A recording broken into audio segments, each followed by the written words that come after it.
Hello and welcome to another episode of Unboxing with Paul. And today I'm very excited to bring you the Zizo Thunder T-12, just another average wireless speaker. Let's take a look at it.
You can currently find this speaker on Zizo's website for only $34.99. You can currently find this speaker on Zizo's website for only $34.99. Let's find out if it makes a good gift idea or not.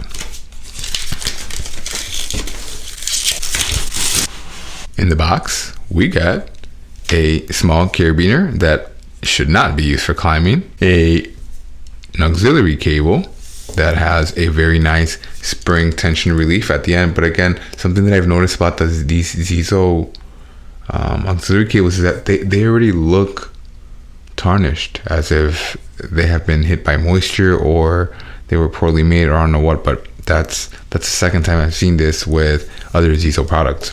And then finally, we also get a Type A to micro USB cable. It is worth noting that this speaker features a 1500 milliamp hour battery, as well as being Bluetooth 5.0. Despite its rugged exterior, it does not have any sort of IPX rating or any IP rating for water or dust resistance, despite its appearance. In the box, we also get a mini brochure that advertises to you with more Zizo products, of course, as well as a quick start guide. In order to pair, you're going to look for it on your list of Bluetooth devices, and it should show up as Zizo Thunder T-12. And here is a Zizo speaker in all its glory. It does have a nice exterior grille and a nice inner grille.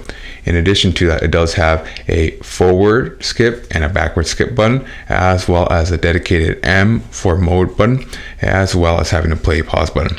And here in the back, there's a little flap that we can open that is going to give us access to the auxiliary port, a micro SD port, a full-size USB-A port, as well as a micro USB port for charging. And this is covered with a flap so that I'm gonna guess it goes along with its rugged advertisement, although again, there is no official IP rating on this device. There's also a little loop for you to be able to use that carabiner that was provided in the box. Paired successfully. I'm gonna have to get a JBL speaker to test against this thing, because I don't know if it's been a while since I've listened to a small portable speaker, because this thing sounded great. The mids were well represented, the highs were fairly sparkly. I'm not gonna tell you that they were shimmering, because they were not. They were sparkly, they were clean, they weren't shimmering. And the lows and the mids were fairly well represented. It didn't feel like the lows were turned up higher to where this thing is going to be rocking and scooting and shaking all over the place. It stood still. However, it felt like everything was well and accurately represented, and it didn't feel like anything was overkill. It sounded very good, and it feels and it sounds like it's punching way above its weight class, especially for that $35 price point. It's not the best looking speaker, however, it's a presentable speaker, It doesn't have any IPX ratings. I might have to test this out a bit further, but this might be our brand new 2022 wireless speaker winner because at $35, this thing sounded phenomenal. Go ahead and let me know in the comments, what are your thoughts on this device or similar like it? Do you have other similarly priced Bluetooth speakers that sound a lot bigger than what they are, or they sound like they punch way above their weight class? And as always, thanks for watching.